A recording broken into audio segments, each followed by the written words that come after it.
Hey there, I'm Ken. This is Canadian Retro Things. Welcome. Today, I'm going to look at some new toys that I bought.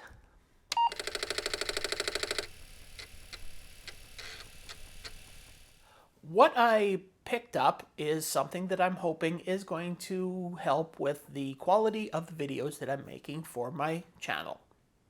What I got was a brand new camera and some accessories. Now, don't worry, this is not going to be a full-blown camera review. I'm actually going to just open up the camera, take a look at it, and show you some of the reasons that I purchased it.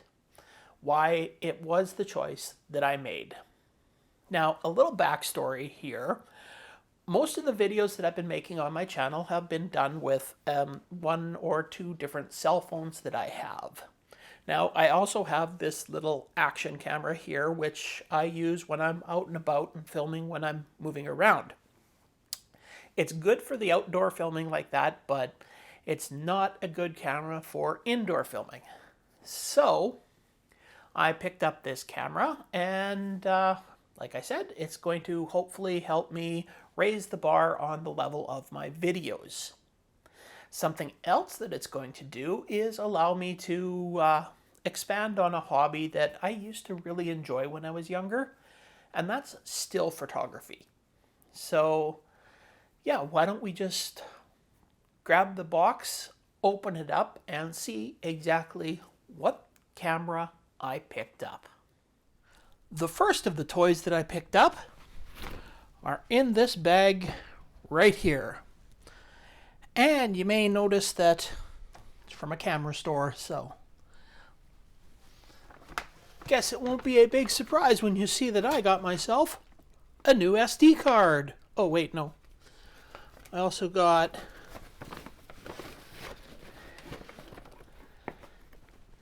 a brand new camera, a Canon EOS R50.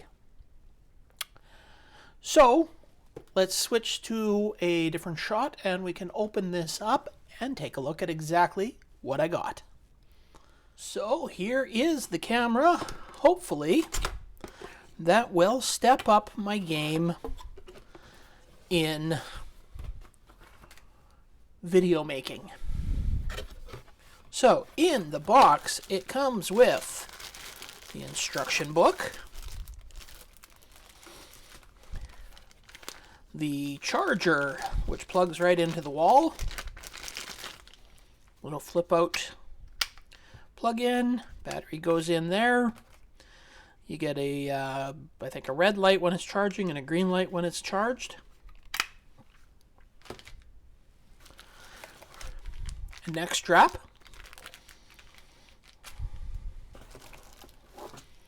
A battery.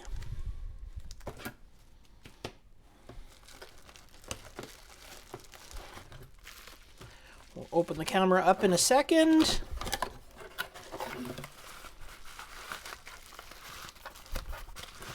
And this particular kit comes with one lens. Here is the lens. It's an 1845 lens. So as time goes on, I can pick up some more lenses for this camera, but for now, I think I spent enough money today, so.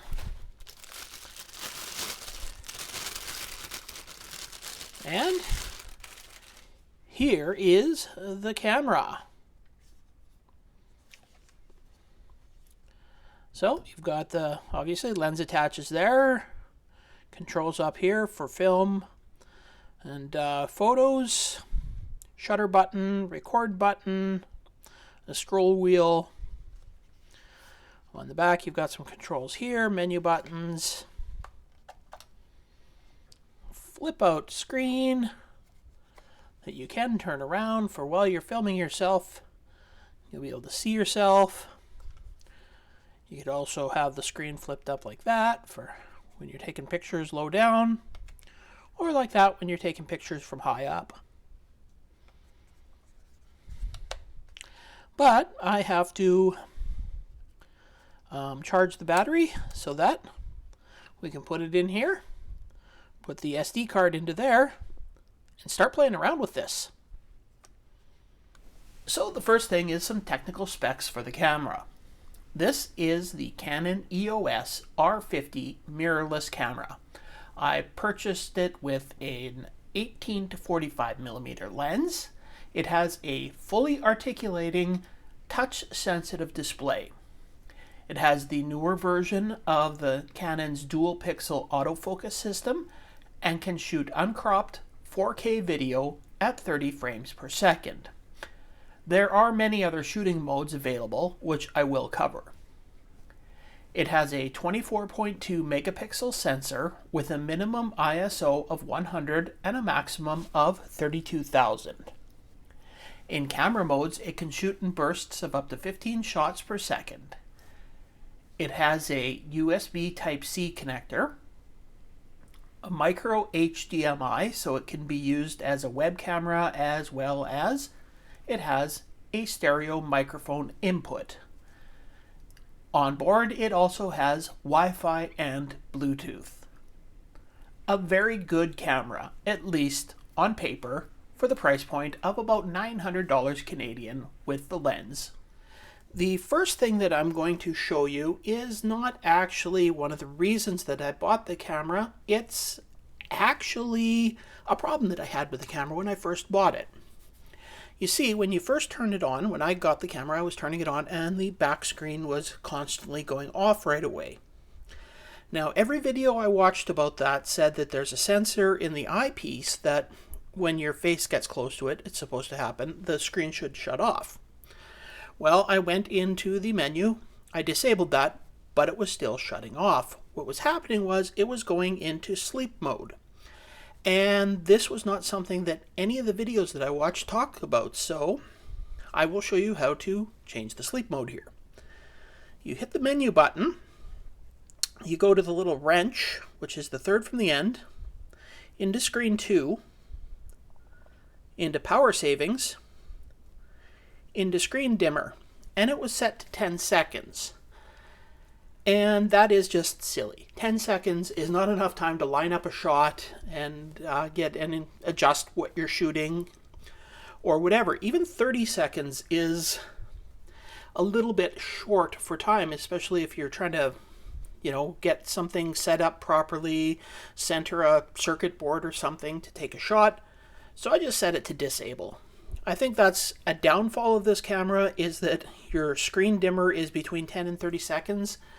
They should have one that's like 3 or 4 minutes, because honestly, sometimes that's how long it takes to set up things that you want to film or even take pictures of. So that is how you stop the back screen from dimming. It also eats through your battery a little faster. And now it's time for an awkward segue into the sponsor of this video, Retro Rewind. Retro Rewind for all of your Coco and Commodore needs. If you're looking for things for your Commodore 64, 128, 16, Plus 4, VIC-20, Amiga, or Tandy Color computer, then you should check out Retro Rewind.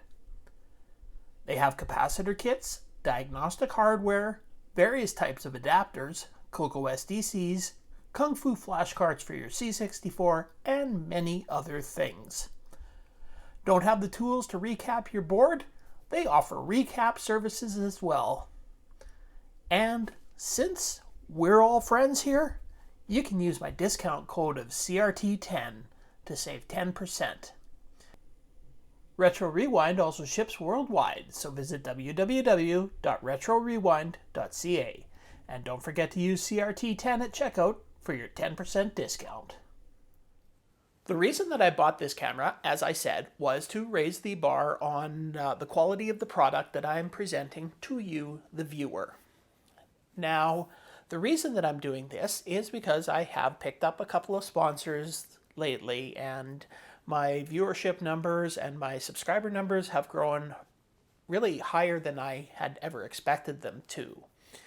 So, because of that, this has started to become a little bit more than a hobby. And because it's more than a hobby, I just want to continue getting better and better.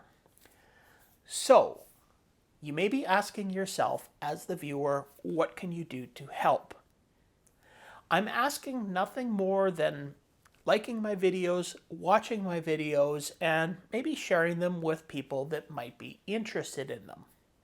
But if you want to do more, then you could definitely visit Retro Rewind, and when you use my discount code of CRT10, you're letting Frank know that my videos are reaching the proper target audience. Another thing that you can do is I have some Amazon affiliate links in the description of some of my videos. And if you click on those, buy some stuff, then I will make a little bit of money for my channel. The final thing that I want to do is ask the opinion of you, the viewer. I'm thinking of starting a Patreon. And what I want to know is there any interest in me doing something like that?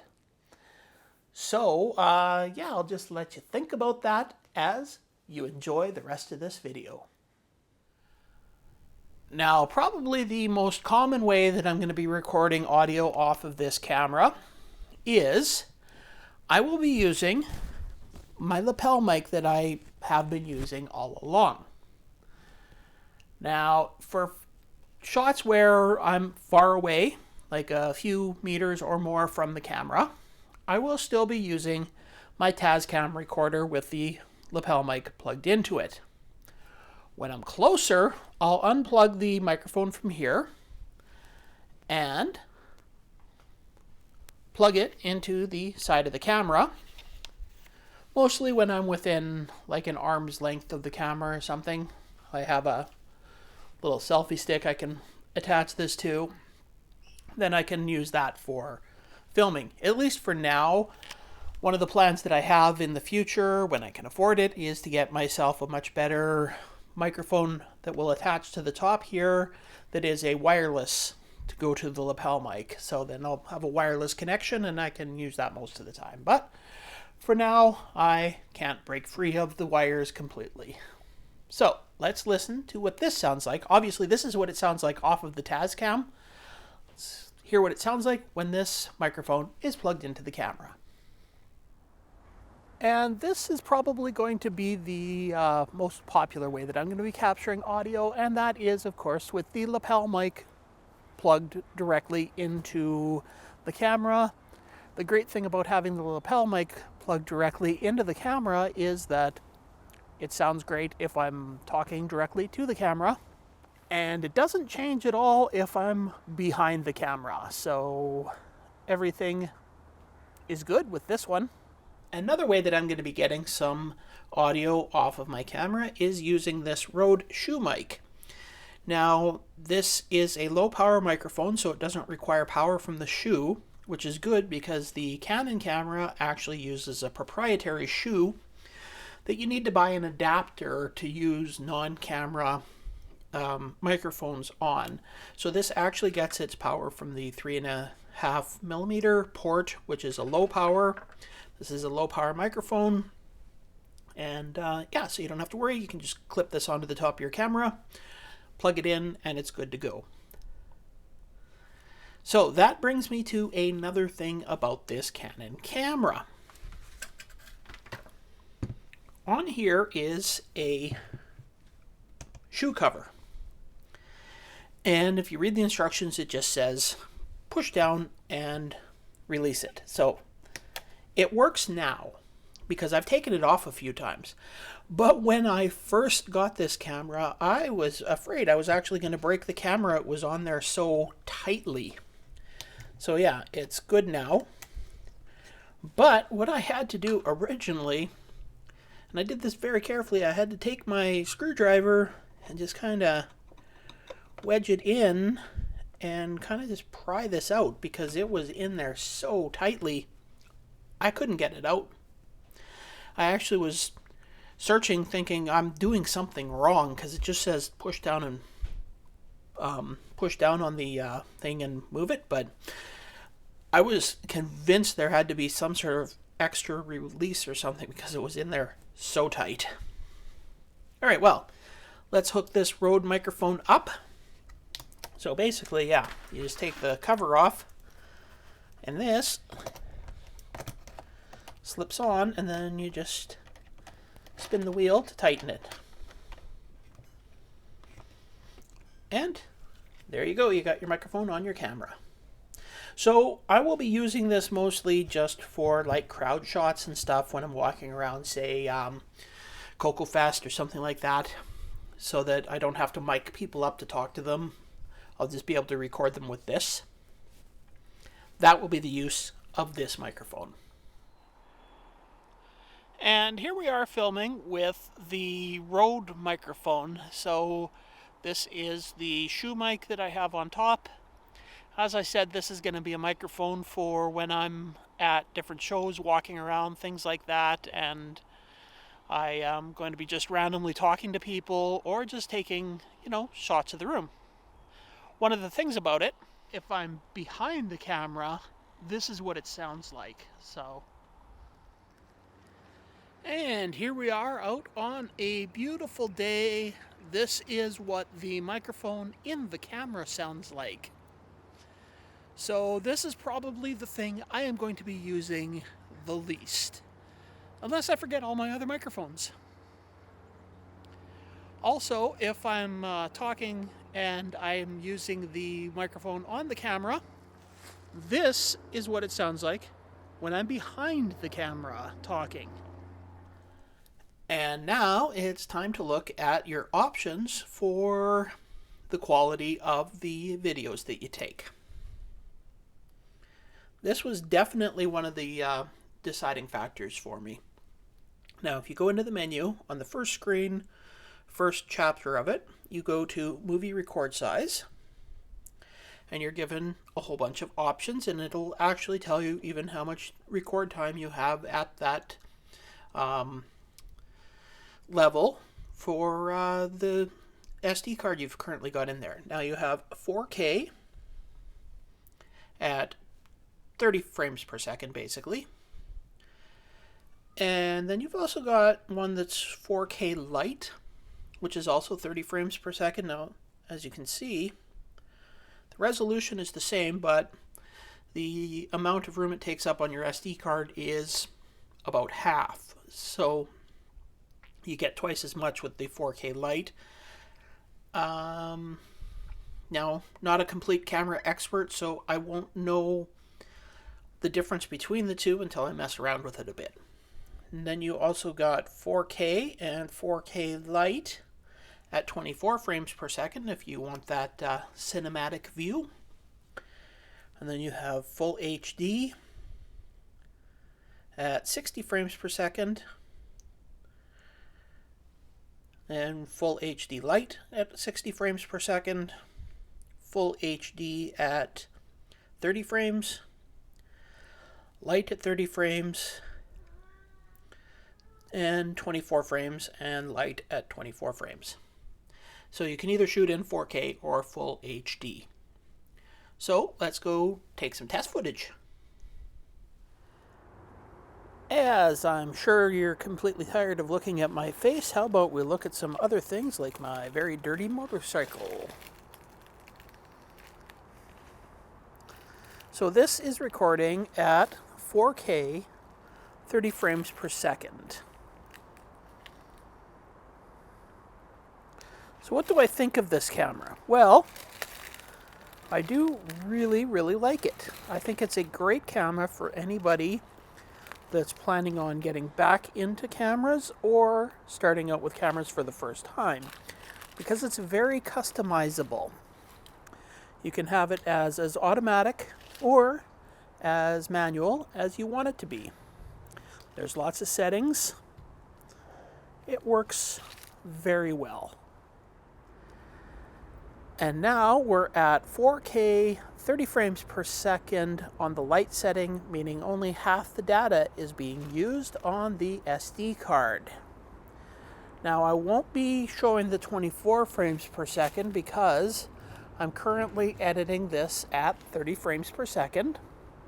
If I wanted to show you 24 frames per second, I would have to do the entire video at 24 frames per second. I wouldn't be able to mix them because it's all going to come out at the same frame rate. And here we are at full HD, 30 frames per second. I'm not going to show you the light because honestly the file size on full HD is small enough. My SD cards are big enough that there's no need for me to have to use the full HD light if I'm ever filming in the full HD.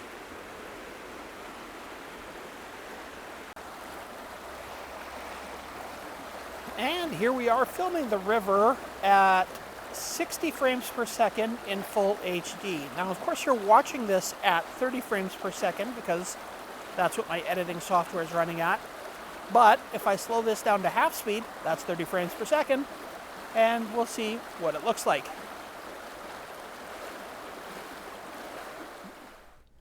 And there is one more way that you can film that we're going to look at, and that is if you go to high frame rate.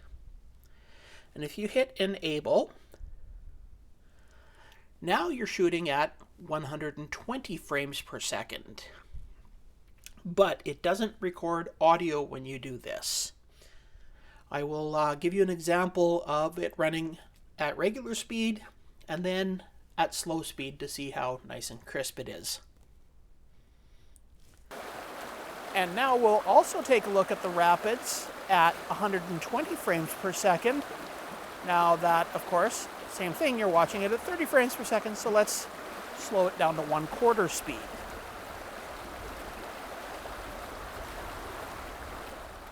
The last thing that I want to talk to you about today is this, which is the battery that came with the camera.